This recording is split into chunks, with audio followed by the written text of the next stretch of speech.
பொது வாழ்க்கையிலே தன்னை அர்ப்பணித்துக் கொண்டு எரியும் மெருகுவத்தியாக சமுதாயத்திலே சேவை செய்து பல பெரிய அறிஞர்களாக, மருத்துவர்களாக, வழக்கறிஞர்களாக, விளையாட்டு வீரர்களாக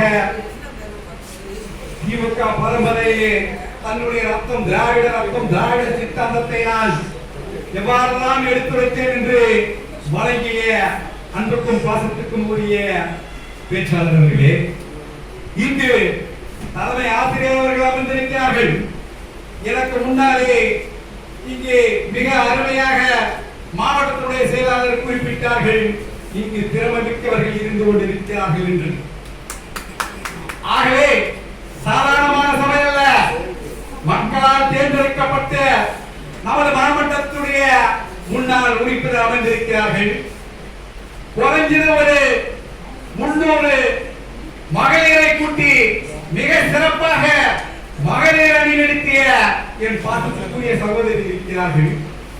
அதற்கு மேலாக நித்தம் எந்த கட்சியிலும் இல்ல, ஜெகதீராம் சொன்னது போல இந்த அமைப்பில் தான் நித்தம் இங்கு வந்து தன்னை இணைத்துக் கொண்டிருக்கிறார்கள்.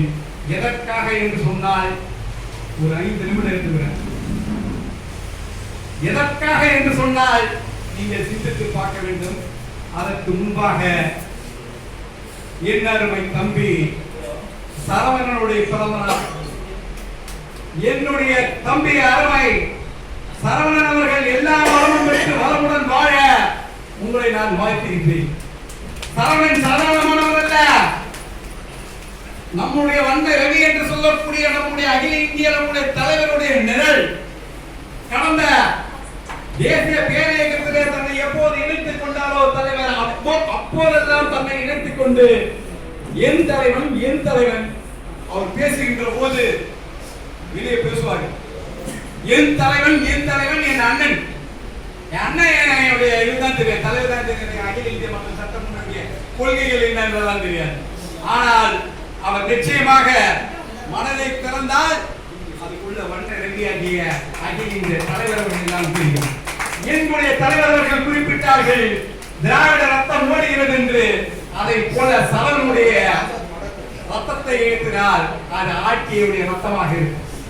ஆனால் என் தம்பி கள்ளம் கபடமற்றவன், தலைவர் சொன்னது போல கள்ளம் கபடமற்றவன். உள்ளத்துக்கு அவனுக்கு என்ன நல்லது தெரியுதோ அது பேசுவாங்க.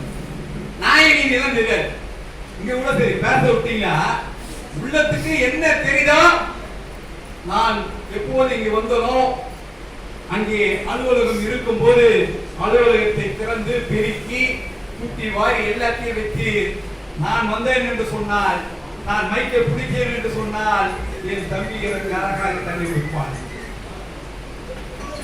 அவ்வாறு பணிகளை இதுவரை செய்து கொண்டு அண்ணன் தலைவன் என் தலைவன் என்று சொல்லக்கூடிய அந்த சரவணனுக்கு உங்களுடைய சார்பாக எல்லா வளமும் பெற்று வளமுடன் வாழ வாழ்த்துகிறேன்.